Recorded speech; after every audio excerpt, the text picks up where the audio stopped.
Scenes may not be suitable for very young audiences. Parental guidance is recommended. Ang programang ito ay naglalabas ng sensitibong eksena at impormasyon.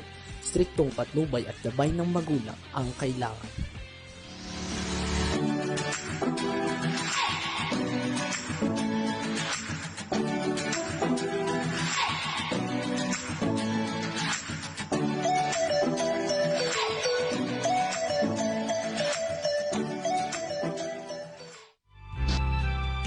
Okay, isang magandang hapon po sa inyong lahat. Magandang araw. Ito na naman po yung Likod Friend Nicodemus para sa ating kakampi online at ang ating topic for today is Advocate Connect. Okay, at syempre mga kasama natin dito, walang iba kung hindi ang aking Miss Irene Manat ng Advocates. Isa sa mga advocates. Ma'am, magandang araw sa iyo, ma'am. Yes po, Ma'am Fe. Magandang araw po uli dito sa Pilipinas po. Magandang umaga naman Middle East po. Dito po tayo ngayon sa Advocate Connect ni Ma'am Fe Nicodemus ng Kakampi Online. At syempre, programa po ito ng ating mga advocates. Ako po yung nakikiano lang dito. Pag-aari po ito nila ngayong araw na ito. Okay, so magandang araw sa iyo. Kamusta na po ba ang ating mga trabaho dyan sa ating mga kakonekta? Ano bang advocates para sa iyo, ma'am? Yes po, Ma'am Pe, ang ibig sabihin na po ng isang advocacy o advokasya ay dapat tayong tumulong ng buong puso. Ito ay salitang volunteerism at hindi tayo humihingi ng bayad o anumang mga hindi tayo humihingi ng bayad sa mga OFW dahil ito po ay kusang loob po tayong mga tumutulong po sa kanila. Mm-hmm. Ito ay kusang loob natin, pagtulong natin, di ba, sa kanila. So nakakatuwa naman, ito po ay libre talaga, ano, di ba? Opo, ma'am. At hindi po tayo ang isipin nila na hindi po tayo ang mga nagpapauwi. Tayo po ay tagapamagitan po lamang ng mga OFW sa mga problema ng mga OFW para ipaalam po sa ating polo o wa. Okay. Sige nga, ipakita natin ang ating mga advocates na ibang kasama, Miss Irene. Yes po, ma'am. Pasok na po, Ma'am Glenda. Pakilala ka po muna. Pakilala nga muna yung naka-pink. Anong pangalan? Pasok po. Apo. Ma'am, anong pangalan mo, ma'am? Ma'am, ikaw na po. Yung naka-pink, nasa taas na. Ma'am Lara. Ma'am Lara. Ma'am, bati ka muna po. Bati. Naka-off yung mic mo, Ma'am Lara. Ma'am Lara, naka-off yung mic mo. Buksan mo. Pindutin. Paki-unmute po. Ako po, okay po. magandang araw po sa inyo lahat. Ako po si Jane Lara Median. Nandito po sa Kuwait. Oh, nasa Kuwait siya, Ma'am Lara. Yes Kuwait po. ka, oo. Kamusta dyan sa Kuwait, ma'am? Medyo hindi po okay. Hindi okay. Nako. Ay, tingnan natin maya lang. Medyo hindi okay. Pabatiin ka lang muna namin. Pabatiin pa natin yung isa. Itong nakaupo na to. Nakaupo ba to?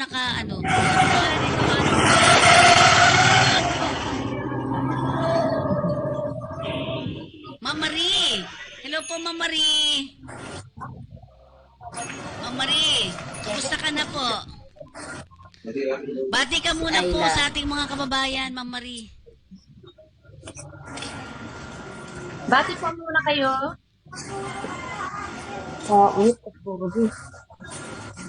Etong isa naman muna sa hindi niya tayo siguro naririnig pa. Hello po. Itong isa natin, Ma'am Glenn, ito, lagi ko na itong nakikita eh. Ma'am Glenn, kamusta? Okay lang po. Pati mo yung mga nanonood sa atin, lalo na yung mga nasa abroad.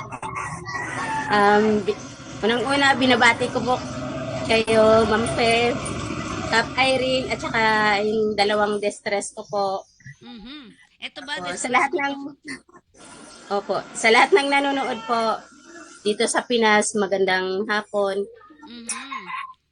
Sa Middle East, assalamualaikum. Walaikum salam. Walaikum salam. Okay. Ayun. Ano ito? Sige. Andi- Ma'am, kasi kanina pinag-uusapan natin advocacy work. Ikaw po ba, nasaan ka ngayon sa Pilipinas ka ba, Ma'am Glenda? Opo, nandito na po ako sa Paranaque, ma'am. Paranaque ka na, hindi ka na babalik sa abroad? Opo. Babalik pa po. Ayun, babalik pa. Okay, sige. Sa'yo ba, bakit ka nandito ngayon at bakit ka tumutulong? Kapareho ka naman ni Ma'am Irene. Mas masarap po kasi yung nakakatulong, ma'am. Sige. Opo. Ma'am Irene, kamusta ka na ba dito sa mga ina-handle mo? Ano ba mga cases?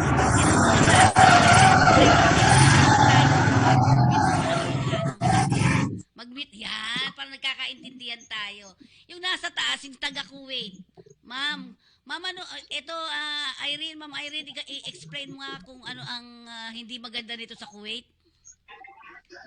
Ang quick kasi ngayon, ma'am, hindi gaya po ng dati na maayos yung gobyerno natin at gobyerno nila. Kasi ngayon, ma'am, ang dami talaga nating mga kaso na hinahawakan. Kailangan kasi muna, ang sabi kasi sa akin ni Ma'am Sol from Polo Riyadh, case welfare officer po, pag may mga cases na ganito, especially yung mga maltreatment, is inaano mo na yan para gumagawa muna sila ng letter from the MOFA at then isasubmit nila sa MOFA. If approvean yon, ire-revisa muna kung ano talaga ang naging problema ng isang distress OFW between the employer. Saka sila gagawa ng action kung ito ba ay totoo. At tatawagan din mismo ang amo. Kaya hindi na gaya ng dati, ma'am, madali kaming tumulong o kaya madali kaming mag-ano ng mga OFW from direct na lang sa kanila from polo to distress to polo. Hindi na po dati ngayon hirap na talaga, ma'am Fe. Kaya inaalam ko kung ano talaga ang naging nangyari at kung ang dahilan ng anong naging problema ni ma'am ano pangalan nito, Jenny ba to? Okay. Jane po. Yes po, ma'am. Ano po naging problema mo sa Kuwait po? Ma'am Lara. Lara. Ano kasi po nung andito ako, isang buwan ako, dapat sahod ko, kasi andito ako March 3, dapat sahod ko April 4, sahod ko yun. Tapos, hindi niya ako binigyan ng sahod ng April, binigay niya sa akin May. Tapos 180 lang po kasi dinidak po niya yung 60 sa daw niya, sa gastos niya daw po. Tapos palagi akong nagmamasahe po Gumising ako ng 5:30 o'clock ng umaga, tapos matulog alas 3 ng madaling araw. Kasi magmassage pa ako hanggang alas 7:30. Tapos pag pasok siya ng trabaho yung amo ko, pag uwi niya, magmassage na naman ako.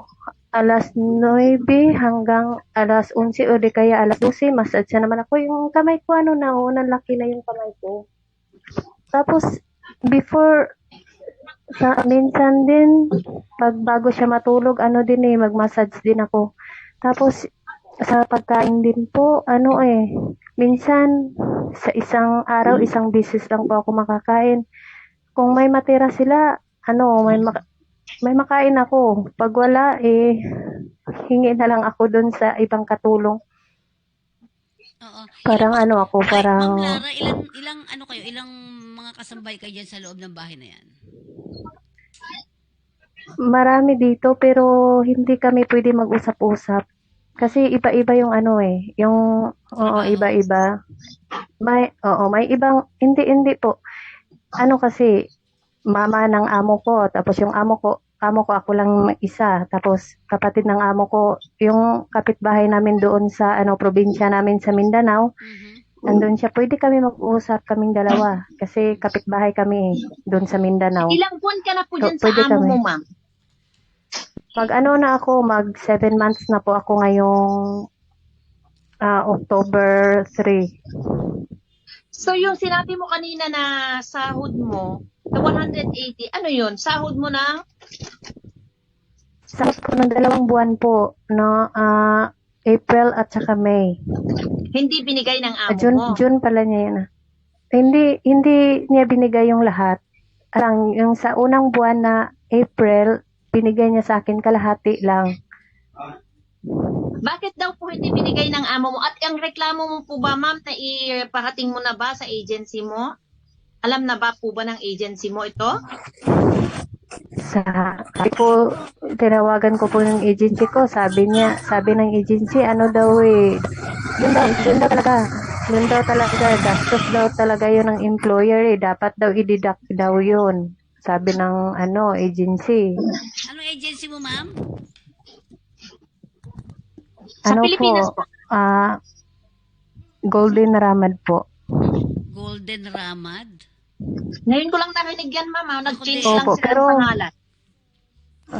Pero ano ata siya kape, ang problema kasi direct siya. Kaya yung agency Opo, niya, direct po. parang ayaw siyang anuhin. Walang pakialam yung agency. Hindi meron pa rin kasi kahit direct hire, ma'am, dumadaan pa rin sa Pilipinas na agency yan. Ang ginagawa ng direct hire, yung employer nyo, sila ang kumukuha ng FRA. Yung FRA, sila ang naghahanap ng agency dito sa Pilipinas. Kaya may karapatan pa rin ang FRA na ayusin ang problema mo, ma'am. Kasi binayaran yan ng amo mo. So itong Golden Ramad, saan kaya ito? Dito ba sa Pilipinas o dun sa abroad? Sa Pinas. Pero yung dyan sa Pinas, wala po akong problema kasi tumutulong din, magbigay din sila ng sa akin. Tapos dito lang talaga yung Minef Almutaire, tinawagan ko nung nakaraang araw. Kasi nag-away kami ng amo ko dito Inanuhan niya ako na sinuot ko daw yung mga niya, gamit niya. So, ang problema mo, pinagbibintangan ka ng amo mo na hindi mo naman ginawa. Opo. Pinagbibintangan niya. Piyas niya ako dun sa sa kwarto. Piyas niya ako dun sa ng mga damit. Yung laruan palaruan ng mga bata. Ano po ginawa sa inyo, ma'am? Tinaktan ka? Sinampal ka? O ano? Opo, hinampal ako dito. Dalawang beses yan, po ma'am. Lalo na yung pagmamassage, hindi po talaga nakalagay sa kontrata natin yan. Tapos yung anak niya po palaging palaging nanakit yung anak niya. Parating ma'am? Parating? Nananakit yung anak niya. Okay. Ilang taon po yung anak ng amo mo? 7 po. Binila daw siya sa araw ka. Oo, bila din ako sa araw. 9 hanggang 11. Marami palang violation ng amo niya, ma'am. Ma'am Pe, ano naman pero may info na ba to, Kap Glenda? Kap Glenn? May information na ba to? Meron na, Kap, meron na. Nakapasok Opo, meron na, ma'am. Nakapasok So, ano na. yung gusto mong mangyari ngayon sa change sa employer ka? Uuwi ka? O ano po? Uuwi na lang po ako. Gusto ko po pag ma-receive ko na yung Salary. sweldo ng October. Gusto ko na lang po. Kung ililipat ka nila, pwede payag ka. Uwi mo na lang muna. Parang pa kasi, parang iba pa talaga yung ko Isip mo. Parang na-stress, parang stress or distress. Iwan ko. Nade-depress ka.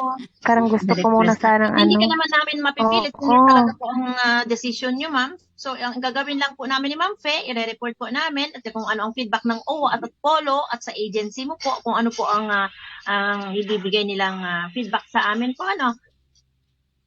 Ano, Ma'am Lara? Okay po. Maraming salamat Basta, po. ang gawin nyo lang po, ma'am, advice ko lang po is maging matatag po kayo, magdasal po kayo, at habaan po ang pasensya habang nandyan pa lang po kayo sa bansang Kuwait po. Ano po? Okay. Po. Kumain po Maraming kayo, salamat po. wag nyo pong pabayaan yung sarili ninyo. Tsaka, Miss Lara, pray ka lang ha. Ayaw mo hintayin. Kumakain po pag may makain. Sige po, kumain lang kayo ng kumain. Pag may may matitira. Hindi, ganito. Please, ana mapi akil, ana taban ba den, ana muskila. Mafi akil, mafi akil. Aywa, mafi Pag may akil matira pa na, sila. mm, Mafi sawi pag may subol-subol. pag may matira yung amo ko at saka yung anak niya, kain Ma'am ako. Lara, ganito. Ikaw ba'y nagluluto?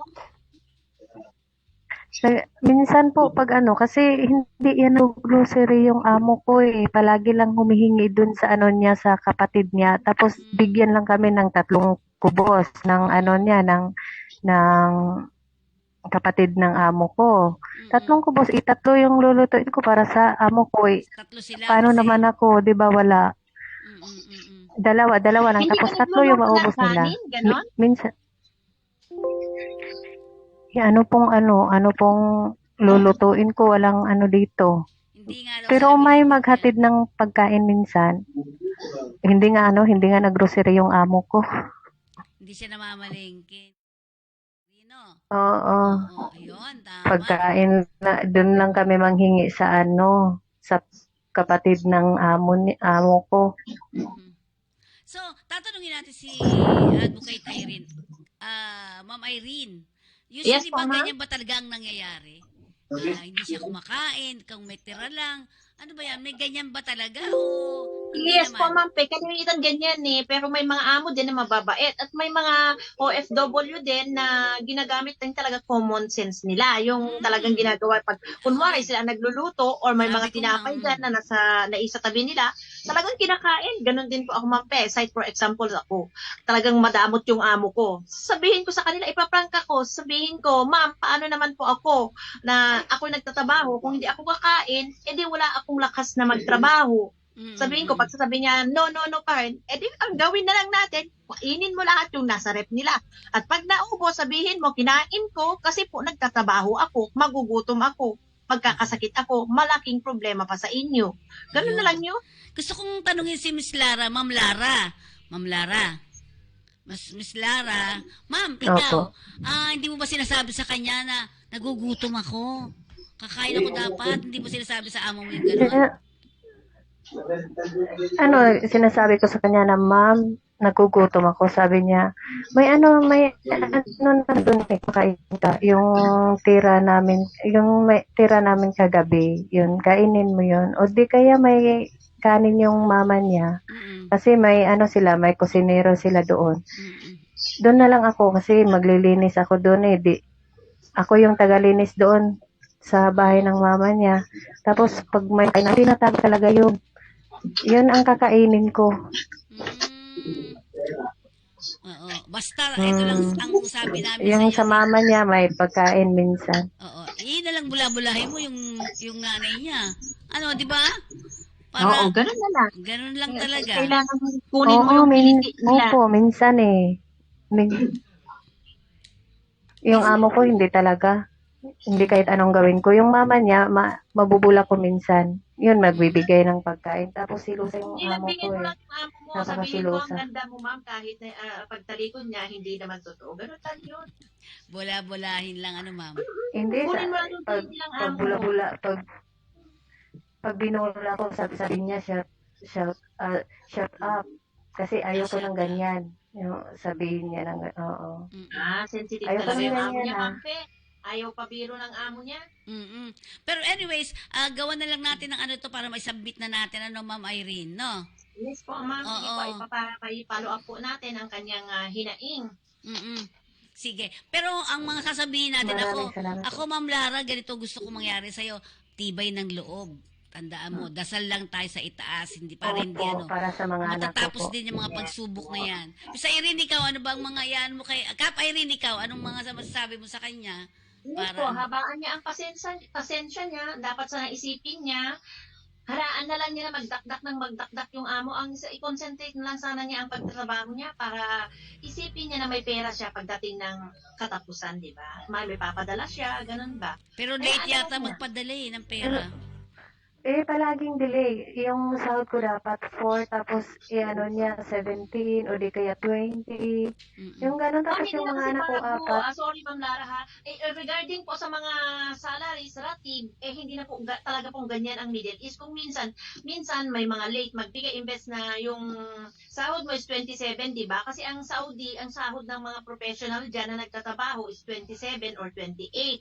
Ang pinagbibigay nila after 1 week, after 2 weeks. Ganyan din sa akin doon late ng 2 weeks, kung minsan late ng 1 week. Meron din yung maayos ang late. araw nila na on the spot naman binibigay nila. Ganyan kasi ang mga ibang mga employer.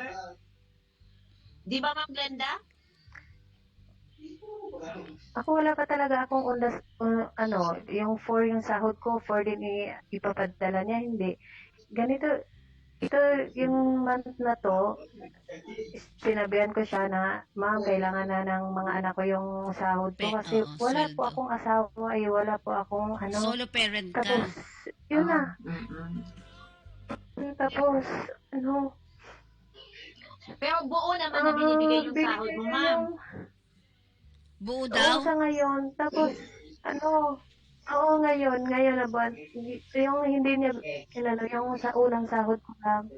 Tapos binigay, 40. Tapos binigay niya sa akin yung 15, 17 na. Oo. 14 niya yung money sa, sa Pilipinas. Tapos 17 na niya binigay sa akin yung PTN. Okay. Kasi kailangan yun ang mga anak ko kasi exam ng anak ko yun. So, oo. Medyo irrational lang natin to, di ba? So, wag ka mawawala ng pag-asa, Miss Lara, ha? Tandaan mo yan, ha? Lagi mong tatasabihin. Pero minsan talaga, nawawalan talaga. Minsan talaga po, ma'am, nawawalan po ako ng pag-asa minsan. Huwag ka na Sige po, Ma'am. Minsan, Nasa lang po tayo. I-update ko na lang po yan, ha? I-update natin yan, Ma'am Pe. Para maayos naman siya. Kompleto na to. Kanino na tong papel na to, Miss Glenda? Glend? Si Ma'am Glenda. Nakamute pala. Nakamute ka daw, Ma'am Glend. Napasa na to kay Kapan, yung niya. Hindi mo din kasi ipapasa kay Kapan, hindi naman siya ang nagpa-follow up. Sa akin yung mismo ipapalo ko. Diretso na Naayos sa yung mga kanya. info, pakidirect sa akin. Okay? At hindi mo hindi ko ma-send sa mo Kapte, di ba sabi ko dun sa isa mong account. Hindi daw niya maipasa sa'yo, Ma'am Glenn. Miss Mag-easy Irene. naman yata kahit doon na lang para doon ko na lang kunin. Pa-follow up ni Ma'am Fe, magtulungan kami at ipapasa ko. Sige. Okay. So, sabi ko nga, Glenn, ikaw, sabihan mo din si Ma'am Lara na wag na mawala ng pag-asa. Kasi lahat naman ay may pag-asa, di ba? At gagawin po namin ang lahat ng makakaya namin para makauwi ka na po ng Pilipinas. Ma'am, ha? Sige po, Ma'am. Maraming salamat po. Ma'am Lara. Maraming salamat po sa inyo. Napakamaraming salamat po sa inyo. Sana marami pa kayong natutulungan na kagaya ko na na naghihirap din dito sa Sana marami pa kayong tutulungan. Maraming salamat po. At Ma'am Glenn, maraming salamat po sa iyo na nakita ko yung FB na marami kang tinutulungan kaya pinapalo kita. Kaya ba yung bigay ng God? Napakamaraming salamat po. Sa inyo po lahat, maraming salamat po talaga sa inyo. Okay. Buong puso pong nagpapasalamat sa inyo. Salamat po. Okay. So, God bless po sa inyo. At syempre, balikan natin si Miss Irene, si Cap Irene and Ma'am Glenda. Marami pong salamat, Ma'am Lara. Ma'am Glenda. Yan. Sige, pag-usapan. Isinip pa natin yung isa, Ma'am. Meron pa yata isa, Ma'am. Yung isa pa, tingnan natin. Kausapin natin yung isa pa. Thank you, Miss Lara. Yung isa natin, Yan. Mary Ann ba to? Mary something. Ayla Mary. Ayla Mary, Ma'am Ayla. Kamusta ka na dyan? Ma'am Ayla? Ayla Mary, kamusta po? Ma'am Ayla? Hello po. Pasok ka na po, Ma'am. So habang wala pa siya, Ma'am, Kap Irene. Kap Ay, Irene, nandiyan na yata, ma'am. andyan na? Opo. Okay, Miss Ayla. Ayla Mary, kamusta ka na, Ma'am Ayla? Nasaan ka po ba ngayong bansa? Ma'am? Hello po. Magsalita ka na po, ma'am. Bati po muna. Ay, nawala.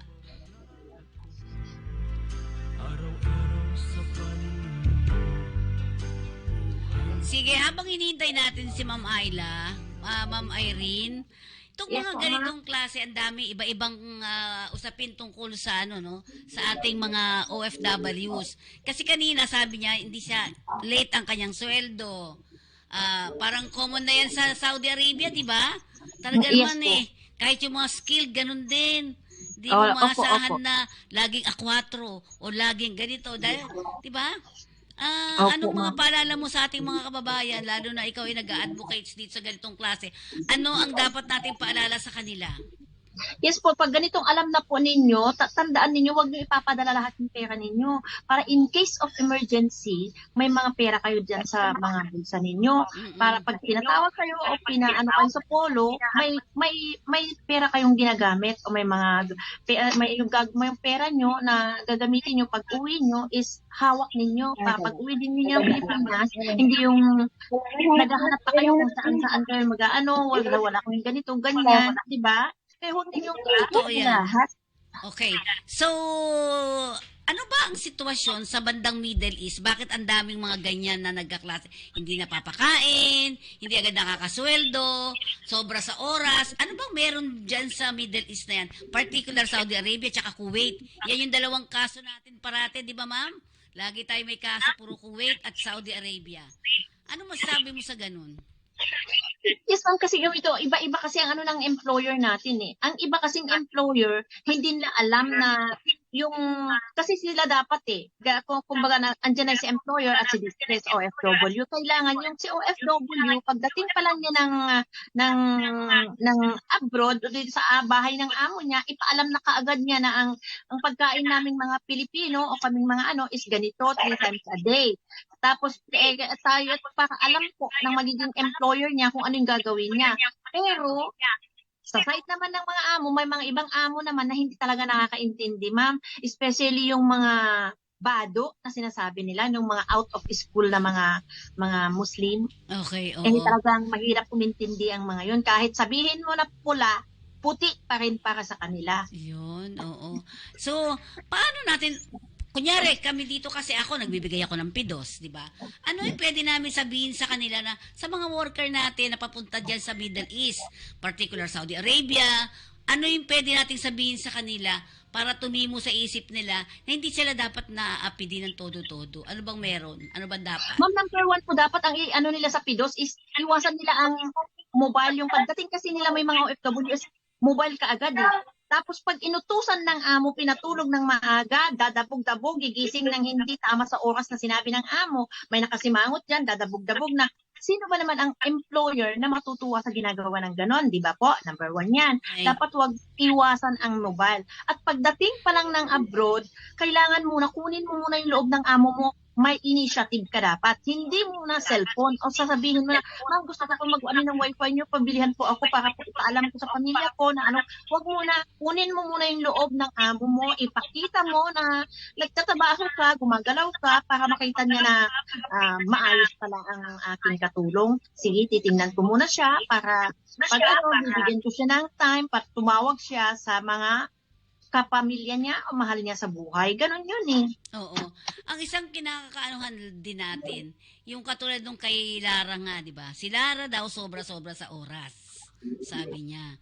At hindi naman din daw ganun ang, lagi daw late ang sweldo. Mukhang naibibigay naman, naibibigay naman kay Miss Lara, Pero yun nga, medyo late lang talaga. Ganun talaga, di ba? Late lang. Yun. At 7 months lang siya. Pwede na ba siyang umuwi? Depende rin po yan sa employer, ma'am, at kung anong pag-uusap nilang agency kung bibigyan siya ng exit visa. Pero sa kaso naman niya, sa case niya, sabang sinasabi niya kanina, is may violation din yung amo, ma'am. Siguro may karapatan din siyang talagang ireklamo kung ano yung ginagawa niya. Kasi yung violation na dun, ma'am, yung yung Pagkain, pagmamasahe. Opo. Oo, Kasi tsaka wala naman sa massage. kontrata yung pagmamasahe natin, di ba po, ma'am, pe? Pero minsan pang babola mo na rin yun di ba? Gusto mong Oo, bulahin kung yung minsan. minsan may ganun. Kaya lang pag sumobra sa oras, parang diferensya naman. Hindi natin Ito. naitanong kung naglalaba ba siya, namamalansya ba siya, yung mga ganun. Kasi parang sama-sama sila dun di ba? Iba-ibang mga iba-ibang flat siguro di ba? Basta isipin nila is time management. Once na nasunod mo ang time management mo dyan sa Middle East, maaayos mo yan lahat. Okay. Kasi si mukhang si Lara ay bago-bago pa lang din di ba? First time mo po ba, Ma'am Lara? Nandiyan pa ba si Lara? Nandito po, ma'am. Ma'am Paki-unmute Lara. niya, ma'am. Ma'am, Hello first po. time mo po? May first time mo po? Opo, first time ko po. Pero ginagawa ko naman yung lahat ng mga niya, ginagawa ko naman lahat yun eh. Naglalaba, hand wash lang po talaga, hand wash. Naglalaba ako. Hand wash ka rin? Hand wash Oh. lang.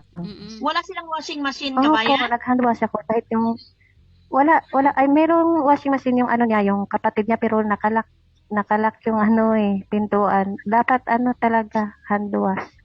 Madaming ang trabaho. Ay, Nahirap, no? kahit bedsheet, talaga. Kaya pa ba? Tawanan mo na lang. Ang ganda nila. Kakayanin po. Ang ganda nila. Yung yung kamay ko, Pero ano ba in-expect yung mo kamay ko dyan? nanlaki na. Dito ba, nagpidos ka pa? Nung una po, opo, nagpidos. Kayo po nakita po kayo. Ikaw po yung sa pidos namin eh. Ako? Ako talaga? Opo, ikaw Baka talaga. kamukha ko lang. Okay, ikaw daw yun eh. Hindi kami pwede sa sa Saudi. Baka yung isang namin doon. De Guzman. Palagay ko yun. Oo. Medyo hawig-hawig ko yun. Pero anyways, di ba? Sa pidos, anong sinasabi ng pidos? Dami niyang bilin, di ba?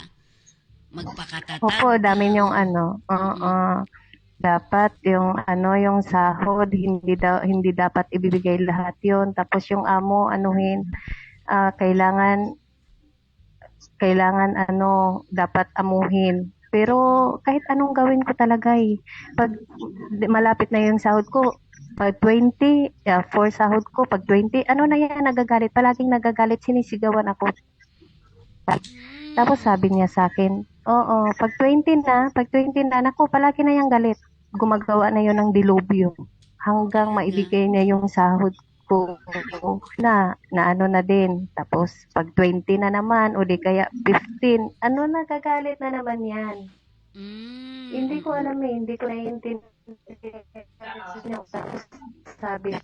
Tapos sabi niya sa akin, binabayaran ko yung sa tisda mo kasi may may massage daw, at saka yung sa manicure. Parlor na Pero nag-test na ka ba na massage? Hindi ako marunong mag-manicure. Opo. Wala po luto lang yung sa tisda. Oo, bakit pinagagano siya? Yung laban, luto. Yun daw. Sabi daw ng agency, sabi ko sa kanya, kahit tingnan mo yung diploma sa sa TISDA. Sabi ko ng ganyan. Walang massage doon, walang manicure. Dun sa yung manicure, walang ganon. Sabi niya, ay meron. Dahil tinatawagan ko yung agency. Yung kontrata mo na, Sabi dala-dala nila, mo ba? meron. Yung kontrata mo, meron ka ba? Dala Opo. mo? O, pakita mo sa kanya yon.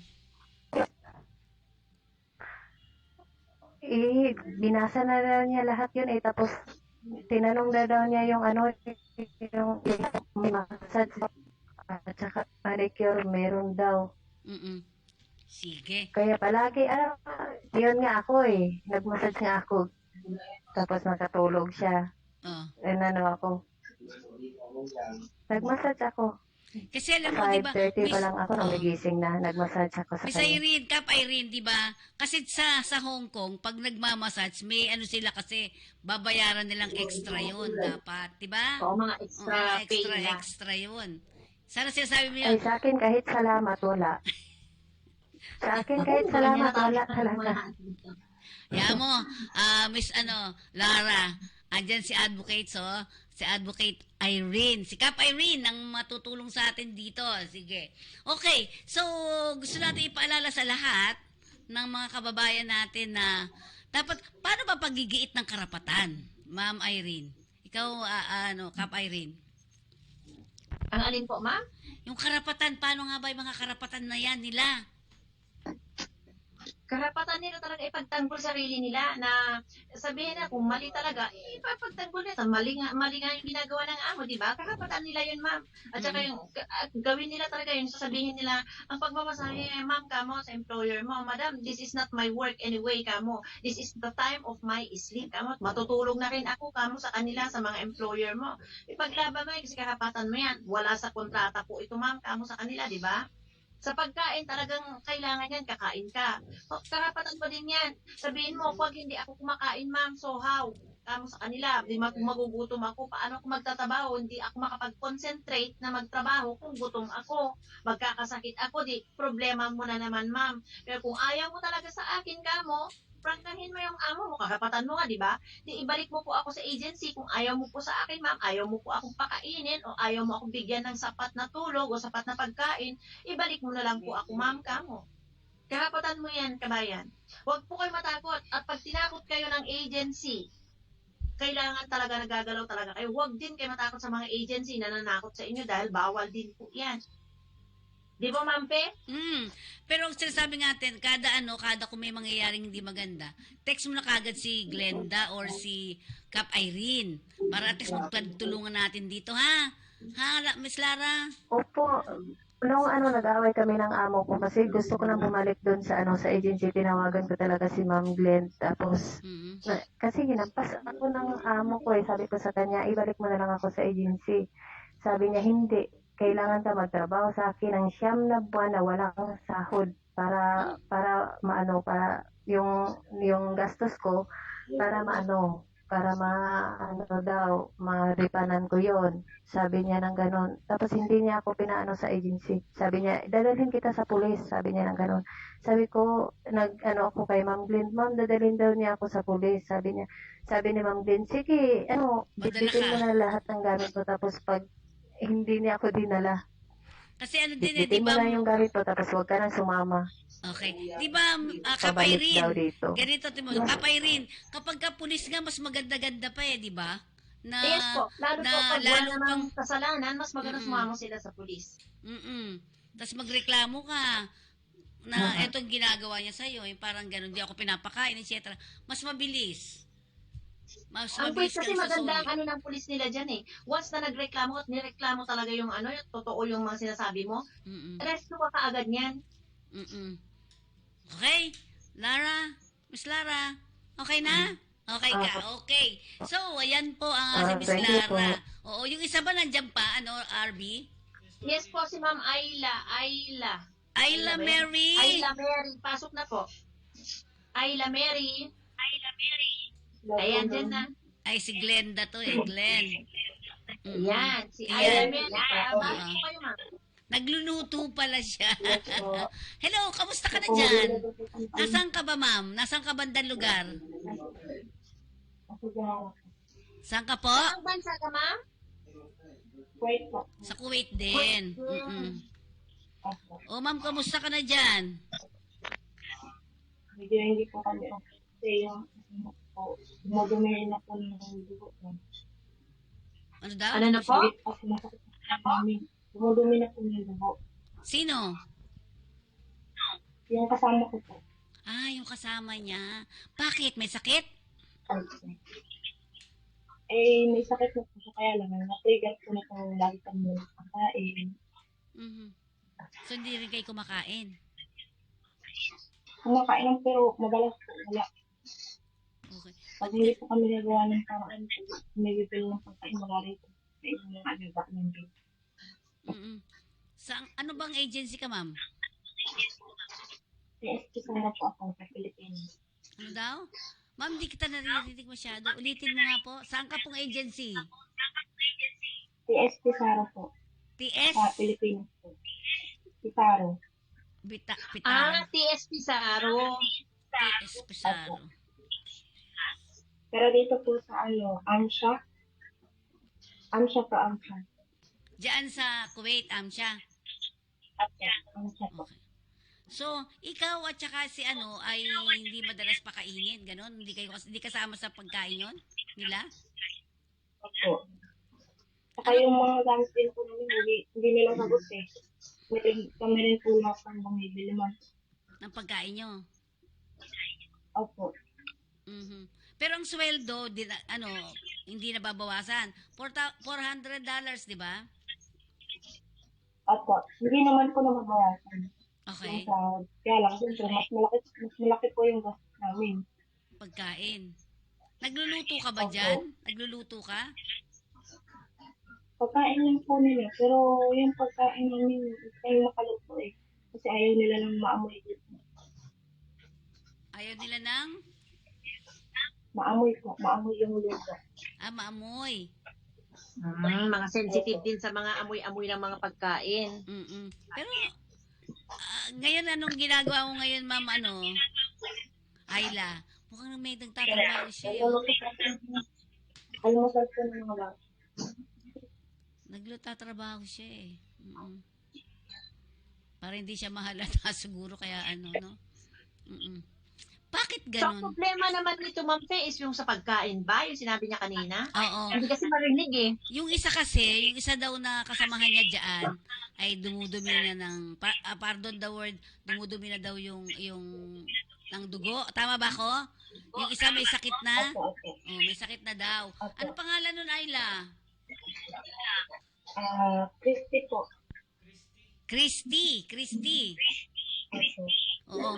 Ito ba yung naibigay nyo na sa amin o nabigay nyo na kila Miss Glenda ang mga problema na Ito to? po siya tapos na, Oops. ano po po? Oh, sige. Okay. Hello po. Miss Christy. May sakit ka ba? Ikaw ba si Christy? Bakit ka may sakit?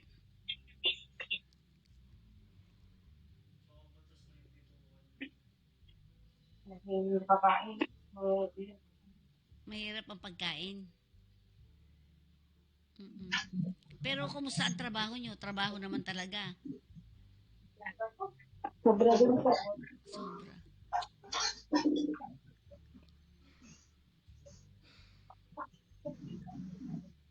Ay, may mga alaga sila. Ayan po, habang nagre-report sa atin, ang mga kasama natin, mga kababayan natin, ay may mga gawa din sila. So, yung isa, ma'am, si Christy daw may sakit. Kasi siguro gutom. No, di ba? Gutom Dapat sila. nagsabi na siya na magpagamot o kaya ipa-check up siya ng amo niya. Ano daw ang sakit niya, kapatid na Mary? May ulcer po kasi siya eh. Ulcer. Opo. So, hindi siya pa pwede ba Opo. hindi pa siya pwede magpa-check up? Eh, pinacheck up naman po siya. Kaya lang, 2 araw na po. Pagkatapos ng 2 araw na po bago namin sinabi sa kanila. Tapos, may susunod na po sana siyang check up. Kaya lang, hindi na po siya ibinalik. Hindi na siya binalik sa doktor. Pero nainom siya ng gamot? Tapos na po yung gamot niya eh. Pero ganun pa rin, pa rin. Ay, amoeba yan. Baka amoebiasis yan. Pwedeng tubig. Amoebiasis yan, palagay ko.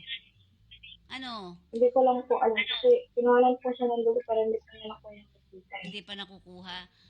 Kasi amoebiasis yan. PhilHealth member naman kayo di ba? So baka pwedeng sa PhilHealth. Sa bagay, dapat kamag-anak din na mag-aayos dito, Mang Irene Di ba? Kaya nga, ma'am. At saka, sandali muna, sino ba ang distress? Yung Mary ba o yung Christy? Pareho sila. Parehas po kami. Pareho sila.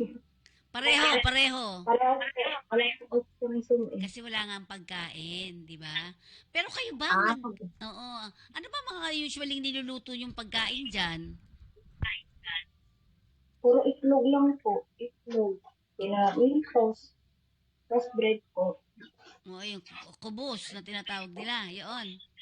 Kubos, ganun po, kalimitan. Nakailang buwan ka na dyan, ma'am? Ako po, bago lang po ako dito sa kanila. 3 buwan, mag-aapat na buwan po. Mag-aapat na Ah, buwan. Pero doon po buwan sila na. ano, 9.5 po ako doon. Mhm.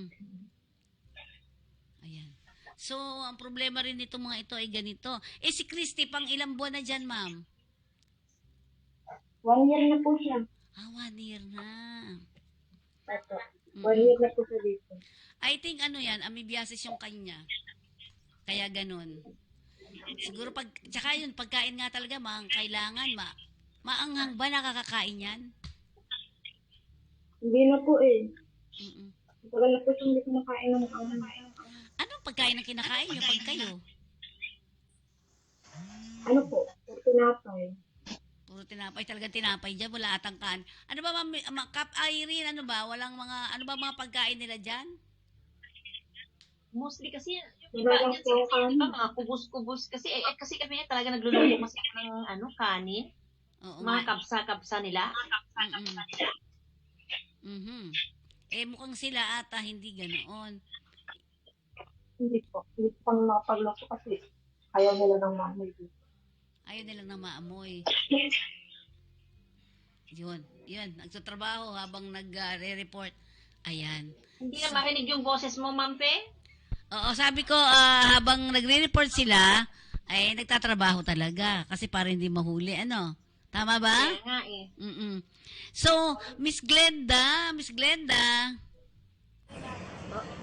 Glenn. Yes, ma'am. Oo. So, Glenda, nasa iyo na ba mga papeles nito? Ano po? Nasa iyo na mga papeles nito? Opo, ma'am. Oo. So, ano ang masasabi mo sa kanila? Yang isa, ma'am, si Ayla Mary, ang Mm-mm. case niyan, yung unang employer, Ang hina ng sound natin. minamanyak siya, yung tatay ng madam niya, ganun din. Okay. So, hindi pinapasweldo, ganon? Y- Hindi po, ma'am. Yung case ni Ayla, Mm. minamanyak siya ng amo, Ito. yung tatay ng madam niya. Okay. So, kaya gusto na Opo. hindi niya talaga umuwi. Pati dun sa unang employer niya, ma'am. Ganon din. Opo. Mhm. Sa unang employer niya, ganun din. Tapos, Ito ngayon, binigyan na sana siya ng exit visa ng first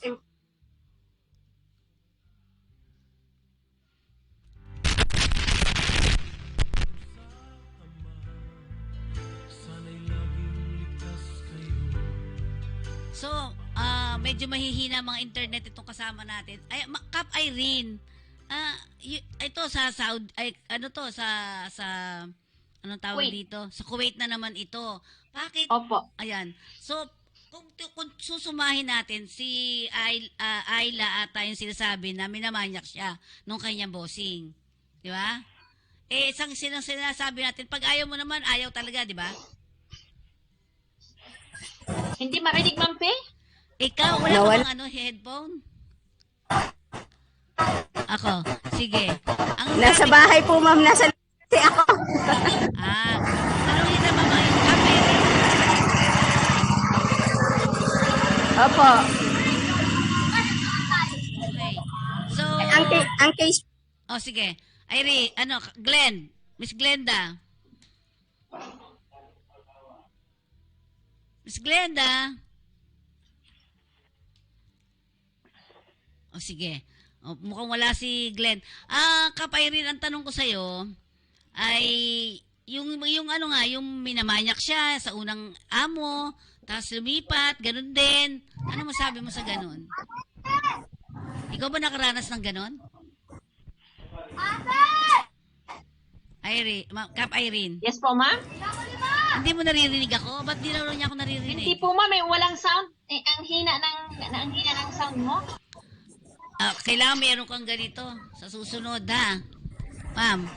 Okay. Narinig mo na ako ngayon? Hindi niya ako Meron naririnig. po, ma'am, pero maliit. Lumiit. Eh, wala kang earphone? Wala kang earphone? Sobrang lakas na dito. Ay, ano ka, mag-earphone, earphone. Okay. So, tayo may magpaalala dito. Magpaalala muna tayo tungkol sa ating karapatan. Pag sa may OFW. Okay, at tayo ngayon ay nandito tayo sa ating Advocates Connect, Advocate Connect. Ibig sabihin, kinukonekta po natin ang iba't ibang mga advocates para magsama-sama together at makasuporta at makatulong tayo sa iba pa nating mga kababayan. Kaya ang tawag natin doon ay Advocate Connect. Yan. Okay na po. So, narinig mo na ako, Kap Irene? Yes po. Okay. So, Kap. Oh, sige. So, Kap, tanong natin ngayon sa inyo ay nawala siya? Nandito pa po. Yan. Kapay rin ang tanong natin, yun nga sinasabing kay Ayla Mary, sabi niya nga, manyak daw yung kanya mga amo. Una, pangalawa, problema ba talaga yan dyan sa Middle East? Kasi ganyan yan eh. Kaya mag-ingat-ingat po tayo sa mga na alam nyo may mga ganyan ang pag-uugali. Mhm. Kaya ingat na po. Paano ba iwasan yung mga ganyan, ma'am? Sila lumapit sa mga amo ng ganyan. Lagi na lang po silang nakikihalubilo sa mga bata. Kung may mga bata sila na mga kaya pag natutulog sila, kailangan lagyan niya ng panangga pa yung sa door Kwarto nila, yung kwarto, kwarto, di ba?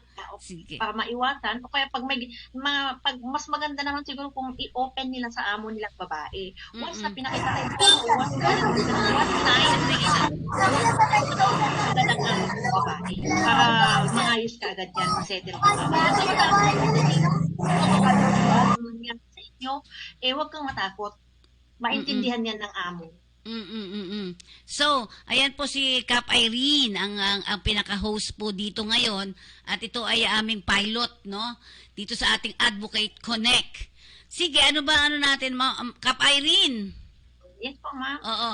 Kap, ang sinasabi nga natin ay, pag ganito ang nangyayari, dapat hindi tayo, hindi dapat paano ba iiwasan talaga ang mga ganitong klase, kasi sabi nila parang lang yan, pag ayaw mo maipapaalam mo sa kanila, ayaw mo talaga.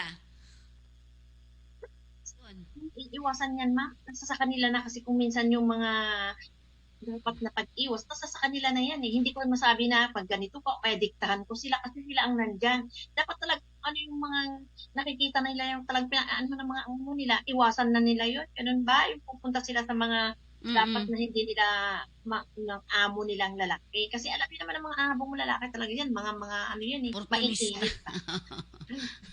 Okay. Sa pagkain naman, kasi ang nakita ko sila, Mas Ayla, pwede naman nagluluto sila tsaka si Christy. Paano kayang gagawin? Kasi sabi na hindi sila masyado nakakakain. Wala talagang kanin dyan di ba? Oo. Wala ba kayong pagkain na kanin? O kung may mga tinapay sila, yun, kainin nyo na lahat. Oo, walang problema. Nagutom kami, paano kayo magtatabaho kung walang laman ang tiyan namin? Totoo yan, totoo. Kasi, ang tawag doon, maging wise ka din, di ba? Naalala ko yung isang worker.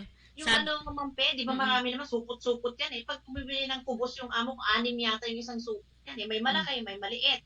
Ang gawin nila, iluto natin lahat, tapos sabihin nila, kinain namin kasi nagugutom kami. Ayun. Pero ang sinasabi nga, di ba, si Lara, sabi niya, kwentado talaga, tsaka yung wala talagang nakaalaan para sa kanya yung mga ganong klase. Meron palang ganon na sama-sama sila sa isang bahay? Ma'am, hindi mo maiwasan kahit dito sa Saudi may mga ganyan na mga amo talaga. Kaya kung minsan yung mga natin nagiging wais na lang tayo kung anong ginagawa. Yung mga bawal ginagawa na natin, gawain din ng mga employer na yan, di ba? Kahit bawal nga gawin mo kasi nagugutot ka, paano pa nagkasakit ka, hindi ka naman nila pinapagamot ng maayos, pinababayaan ka pa, kahit nagkakasakit nga tayo dito, nagtatabaho pa rin tayo. So, ayan po ang mga trabaho ng mga advocates natin. So, mahirap. Pero sa kabuuan ng mga tinatrabaho ninyo, nila Glenda, sino-sino ba kayong mga advocates dyan? Marami po kami, mga monitoring advocate po sila, ma'am. Di ba? Ang dami nyo. Marami mga pinaiikot ko po sila sa mga hahawakan nila. Kaya may mga patroller din po kami na inaano ko yung mga train ko po muna sila para maging ganap silang mga alam nila kung anong gagawin nila, i-advise nila sa mga nahawakan nilang mga OFW na humihingi ng tulong. Yan. Hindi lang yung basta-basta. Kasi may mga ibang organization, ma'am eh. Kasi kailangan talaga na i-ano mo muna yan. Kailangan mo munang kausapin maigi yung isang distress. Kung minsan dito nagmumula. Kasi pang advocate kung minsan ganito ang pinagmumula ng mga away. Alam mo naman yung mampe. Kailangan talaga interrogate mo muna yung OFW, distress OFW, kung humingi ba siya ng tulong sa ibang advocate, organization, or what, para alam mo bago mo ituloy yung pag-assist sa kanila. Kasi once may mga, assist mo na sila, mamaya, hihingi pa ng ibang, itulong na naman sa ibang advocate, ibang organization, di ba, zero, pasabihin dapat na lang isa natin, lang. Umpisa na naman sila, di ba? Dapat isa lang. na naman ng ibang ang grupo. Ganun yun, ma'am, di ba? Oo, tama. Kasi kung minsan dyan nag-away ang ibang advocate, sasabihin, hiyawakan ko yan. Pag nakauwi na, ay kami ang ganyan. May mga ganyan na cases. Talaga yun, okay. Okay, yan. So, siguro sa mga susunod po, mas aayusin po natin. Usually ba, ilan ang papasok na advocates natin para maiayos na natin sa mga susunod? So, mas maganda siguro, ma'am, na irregular na lang natin kasi para hindi nang sasama ang loob ni Founder Bong kasi si Founder Bong pwede naman panggabi ang mga nasa Saudi. Oo naman. Siguro na mga nandito sa Pilipinas is pwede ng ganitong mga oras, mga tanghali, daytime, tama. para ma-interview. Pwede rin natin mag-interview ng mga pamilya, ng mga distress OFWs, pwede natin silang kasama. At dito, especially yung mga nakauwi. Kasi may mga gusto mag-interview. Yung time ni Founder at yung time natin dito sa Pilipinas magkaiba, kaya hindi kami nagkakaanuhan ni Founder ng oras. Pero kasama natin dito si Founder Bong, ha? Kasama natin dito si Founder Bong David. Tandaan natin, siya ang lolo natin, di ba? Di ba? Siya ang lolo natin. Ako, diyan po nanggaling ang mga grupo natin, di ba? Yes po. I'm proud po na thank you so much po sa pagtitiwala mo pala sa akin, Founder Bong, being the president po ng MCDO. Maraming salamat po, Founder. At siyempre, kulang lang talaga sa oras si Founder Bong. Nagtatrabaho din kasi yun, di ba? Yes diba? po, ma'am. Yun nga ang sabi niya. Tutukan daw niya dito, wala siyang sahod. Sabi niya nga, di ba? Nagti-TikTok na yata yung lolo natin. Sabi, buti pa yung mga nagre-reels tsaka nagti-TikTok kumikita eh. Totoo naman, mahirap ang isang advocates. Di ba? Isang nagsusuporta, volunteer po lahat yan. Ang mahirap, di ba? Oo. Diba? So, mahirap. So, may mga paalala ka ba sa ating mga kababayan? Lalo na yung mga nasa abroad pa ngayon? At siyempre, pamilya. Yes po. Yung mga abroad po, especially yung mga paalis lang po, ang gawin nyo po, pag andyan na yung mga kontrata ninyo, importante po kasi ito, kailangan picturean po ninyo or before your flight, 1 week, 3 weeks before your flight, kunin na ninyo yung kopya ng kontrata ninyo, iwan ninyo sa pamilya ninyo, huwag sa mga kalibin ninyo. Iwan ninyo sa anak nyo, sa kamag-anak nyo, sa pamilya nyo, sa asawa nyo tunay o sino. Huwag ang kalibin ninyo ha kasi ang dami nating cases pag may mga nagmingi ng mga tulong is wala silang maibigay na contract nila, kontrata ba nila.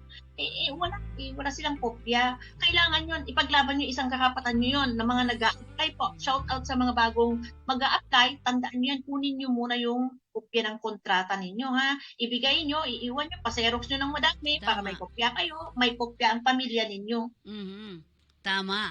At syempre, kasama natin dito ang ating mga advocates sa pamamagitan po ni ating Kap Irene Manat, and of course ang iba pang mga kagrupo ni Miss Irene, and of course ang pinaka-ugat na to ay si Founder Bong David. Yan. Di ba? Minsan kasi ang oras kasi magkaiba po eh. Pero sa inyo pong lahat, sinasabi natin, ang mga advocates po ay eto, pakikilala namin sila sa inyong lahat. Siguro magpadala ka na lang ng picture pagka para ipapa-flash natin dito kung kani-kanino sila pwedeng pumasok, di ba? At syempre nandun ang lolo natin, Founder Bong David.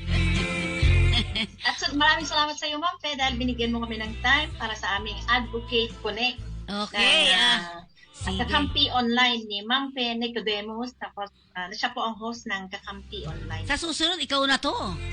Oo, sayong-sayo na to. Yeah. Siguro sa mga susunod, pwede magturuan tayo paano ba papasok at paano para hindi lahat nagkakalabu-labo. Planuhin natin itong mabuti para din ito sa ating lahat. Muli po, ito yung Godfrey Nicodemus. Nagpapaalam po ako sa inyo. And Ms. Irene. Yes po, Ma'am. Paalam ka na po. Yes po, maraming salamat po muli. Ako po si Irene Manat, MCBO President po, nag-ulat. Yan. Pagpalain po tayo ng poong may kapal. Salamat, maraming salamat sa lahat ng advocates sa nagpapakahirap para sa ating mga OFWs. Saludo po kami sa inyo. Yan. Maraming salamat. Po.